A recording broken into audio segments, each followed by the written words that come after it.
last episode we talked about visiting Helena, Montana, and after leaving that city, I only had one more thing on our itinerary to see. It was a place that I identified in the National Park passport book, and I really didn't know anything about it, quite honestly, other than it's part of the National Park system. And this would be the Big Hole National Battlefield. So we left Helena one morning and got in the car and started to make our drive on our way to Big Hole National Battlefield. And this is one of those times where not really sure which way to go. So we were following Waze, and it was going to take us through Dillon over another 120 miles. We've been driving for a bit, but then we saw a sign on the road that we were on saying Big Hole, another road, only 62 miles.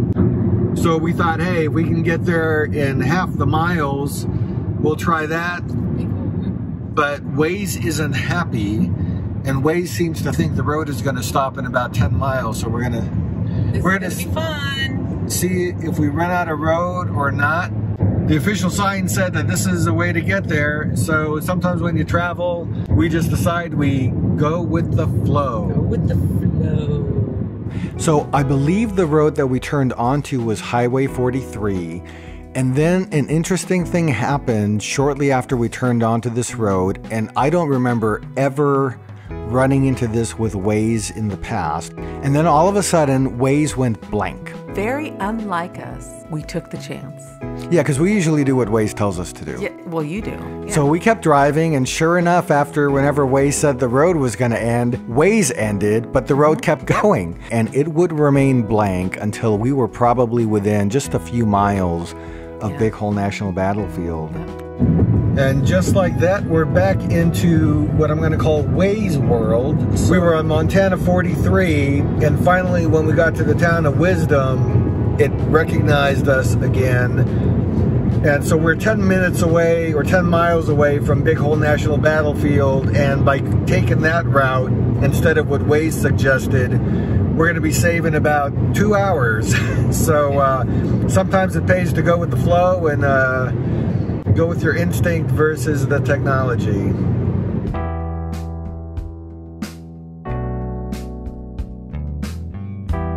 And after close to a 3-hour drive from Helena, we arrived at Big Hole National Battlefield, an area kind of like in the middle of nowhere. And there is a signage there that tells you that you're there, and you turn in, and down a little bit from the turn in, you can see the building, which is the visitor center. Yeah. I would very, very highly recommend that you stop at the visitor center first. It's a very small little visitor center, but they have lots of exhibits and lots of information about the battle and the people that were involved in the battle. So it's packed full with what you'll need to know as you enter into this area. Now, the visitor center overlooks the battlefield, so you read about it and you look up and you see the exact area where this happened. And there's a feeling of, for me anyway, something big happened here. Yeah. This big event happened here, and it was a tragedy. I remember first, when we were in the visitor center, just starting to soak up the information to try to get a sense of where are we and why is this noted as a special place. And I seem to recall most of the stories that I was reading, or the ones that kind of captured me the most, were the ones from the Indians. I found myself being really drawn into their story, their recollection, their memories, and their perspective on surviving and moving on after such a tragedy. I wasn't reading about this sense of a need for revenge, but kind of this spirit of moving on and making the most of what was ahead of somebody. So we read the placards, we read the stories, and then they told us, the rangers who were in there, that it might have been like every hour There was a movie that played in a small theater. It's a 26-minute movie. Yeah, so we stuck around to see that. Yeah, we stuck around because he highly recommended it, and I'm glad we did. That evening, children play games. Women build fires and cook. Men discuss their next move. There is singing and dancing. It's past midnight when the Nez Perce camp finally settles in. And for the first time since the war began, many Nez Perce are able to sleep soundly. What they do not realize is 6 companies of the 7th U.S. Infantry, led by Colonel John Gibbon, are approaching. It was very, very informative. They told the story, and you know, you can read things and get a perspective on it, and then when you hear it orally, it kind of put it all together. You have a different understanding, I think, when you hear the story being spoken.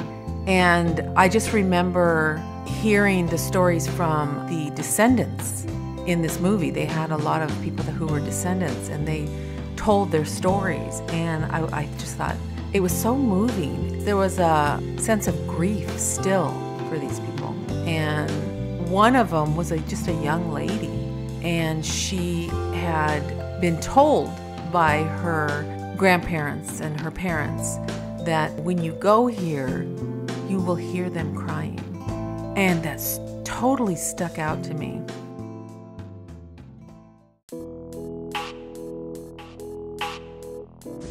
There's bugs, there's mosquitoes. So bring your bug spray. So we are going to cover up a bit.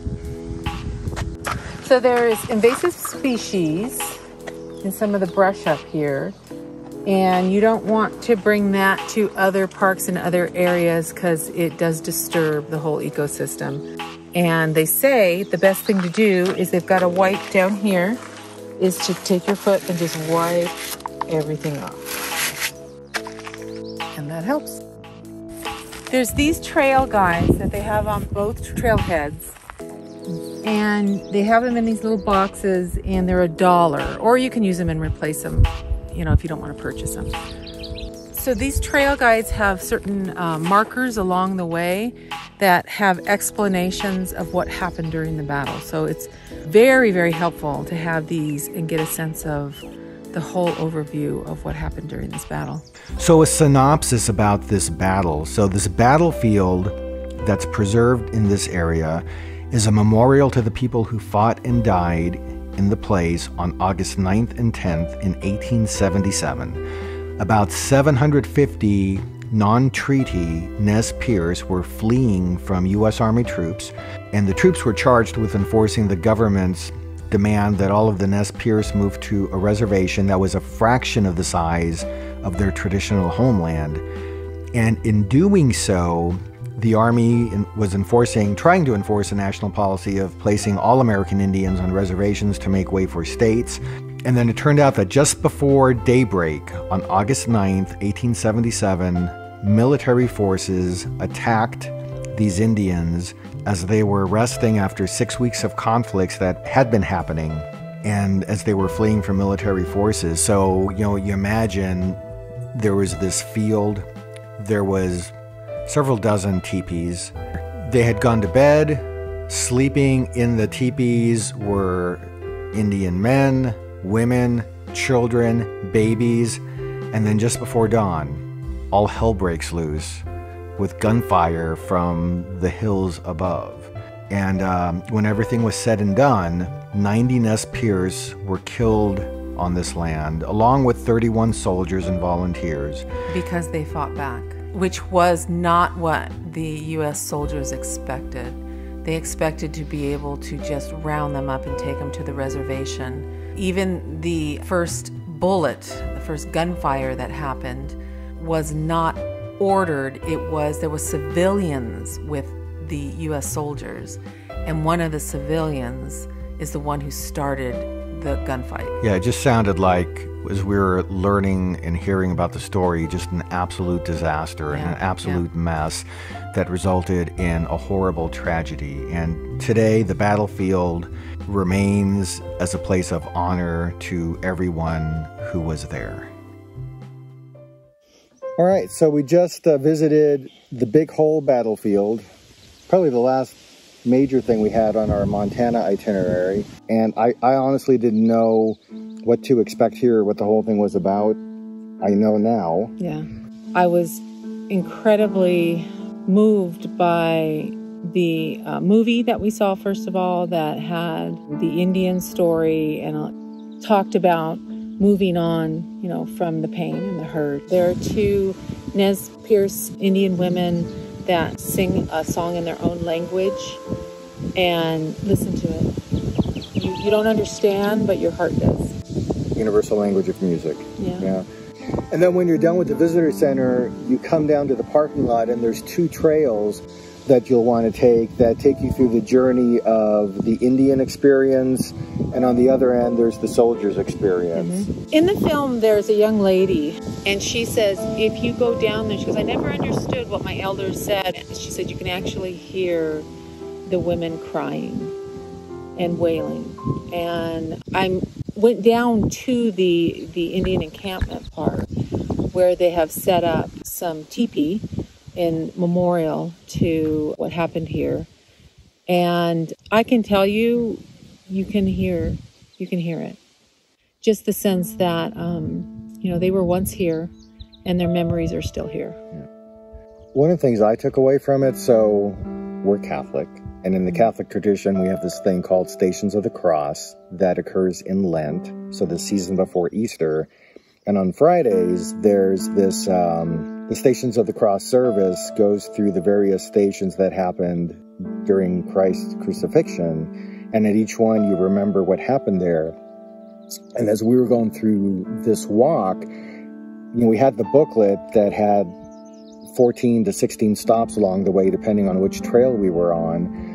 And we took the time to stop at every stop, read what was in the book, and it was a way of recalling and recounting what happened here. And I think that's something else that you can do to embellish your experience here is take that walk in that way. Josiah Redwolf, then a 5-year-old boy, later recounted, we were attacked by shots and the neighing of horses. My brothers ran from our teepee to take cover in the willows. My mother gathered up little sister, and taking me by the right hand, she started to run after them. A single shot passed through the baby and her. My father bent over her, and although I did not realize it, she was dead. He tried to take my hand and pull me with him, but I would not leave my mother. He covered me with our big buffalo robe and cautioned me to stay perfectly still. But I never moved. I tried not to cry. I must be brave. And do take both. There is the soldier's side of it, and it is told that there were moments of great grief among the soldiers about what had happened and what they saw, and moments of mercy. I guess in short, you know, just knowing that the history record, however it comes down to us, comes down through certain lenses. It's not always complete, but you come to something like this and you almost can't help to ask questions. Yeah, we have, you know, a whole entire history from beginning of time of war and conflict, and we humans never get it right. Yeah, we were taking the walk and even talking about, you know, parallels that we heard about in Vietnam, parallels we heard about in some recent conflicts, and it's like the, unfortunately, parts of the same story keep repeating over and over and over. But I think it's also helpful we have places like this that help us stop and reflect and just kind of think about this whole thing. Yeah, the problem I had is the stories of the women and the children. Yeah. Because why?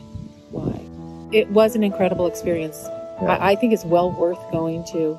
And any kind of experience like this, trying to pick up a sense of our history and grapple some of the stuff from our past, it's a really good idea. Yeah. So we like to take you on our travels, share what we see, where we go. Sometimes the places are spiritually fulfilling, like our national parks. Sometimes there are places like this that kind of cause us to stop and reflect. If you enjoy going on our journey with us, we do ask you to hit the subscribe button on YouTube, and we'll be looking to see you again in the future at the places where we go. Until then, see you soon.